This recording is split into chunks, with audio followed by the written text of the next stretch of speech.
आप समझाते हैं कि दुनिया में हम खाली हाथ ही पैदा हुए हैं और खाली हाथ ही यहाँ से चले जाएंगे। ना कोई आज तक यहाँ कुछ साथ लेकर आया है और ना कभी कोई चीज़ अपने साथ ले जा सका है। हमारा शरीर भी कागज़ की पुड़िया के समान है। कागज़ की पुड़िया पर ज़रा सा पानी गिरे तो वह गल जाती है। इसी तरह हमारे शरीर को भी मौत के बाद अग्नि या मिट्टी के सुपुर्द हो जाना है। अगर मालिक की भक्ति नहीं करेंगे तो आखिर मौत के समय पछताना पड़ेगा।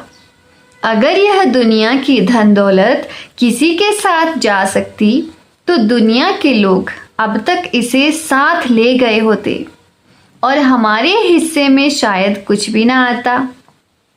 यह तो हमें इसलिए मिली है कि इसने कभी किसी का साथ ही नहीं दिया। महमूद गजनवी ने हिंदुस्तान पर 17 हमले किए और बहुत सा सोना चांदी हीरे जवाहरात यहाँ से लूट कर ले गया। उसको प्राप्त करने के लिए उसने कितने गरीबों का खून किया, कितनी औरतों को बेवा और बच्चों को यतीम किया। जब उसकी मौत का समय आया तो उसने अपने अहलकारों को हुक्म दिया कि जो भी मैं हिंदुस्तान से लूट कर लाया हूँ उसको एक खेमे में लगाकर दिखाओ। जब सारी दौलत को नजर भर देखा तो उसकी आंखों में आंसू भर आए।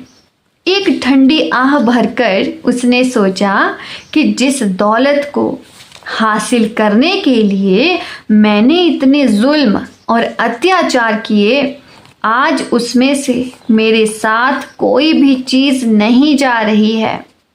उसने हुक्म दिया कि मौत के बाद मेरे हाथ कफन से बाहर निकाल दिए जाएं, ताकि लोग देखें कि मैं खाली हाथ जा रहा हूँ और मेरी ज़िंदगी से सबक लें कि अगर संसार की दौलत महमूद गजनवी के साथ नहीं गई तो और किसी के साथ भी नहीं जा सकती।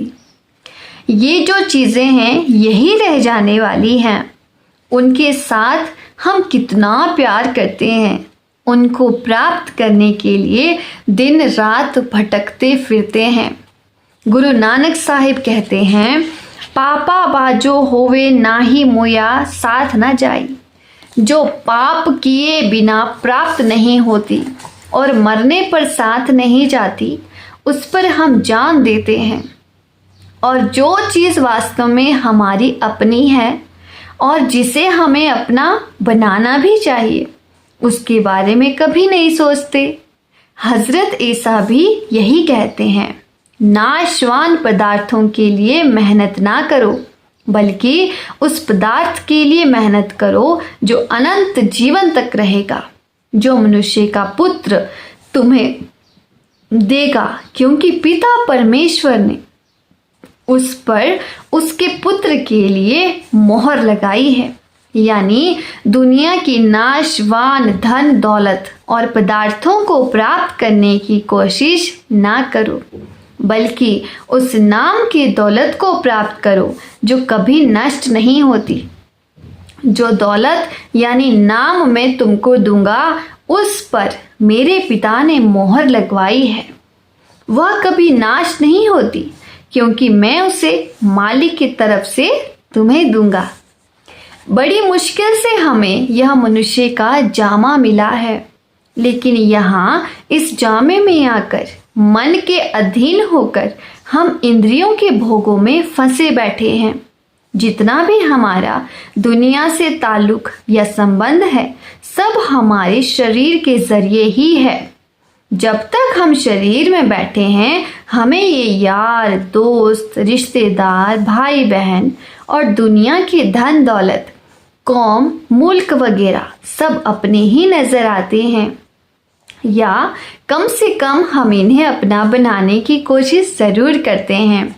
जिस समय शरीर से हमारा साथ छूट जाता है, इन सब चीज़ों से भी संबंध टूट जाता है।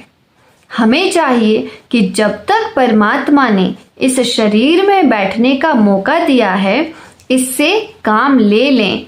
इसमें बैठकर ना तो इसे इतना दुख देना है कि मालिक की भक्ति ही ना हो सके, और ना ही इसे इतने सुख और आराम में रखना है कि हमारा ख्याल ऐशो इशरत की ओर चला जाए। मालिक की भक्ति ही हमारा असली काम है और हमें वही इससे करवाना है। राधा स्वामी जी।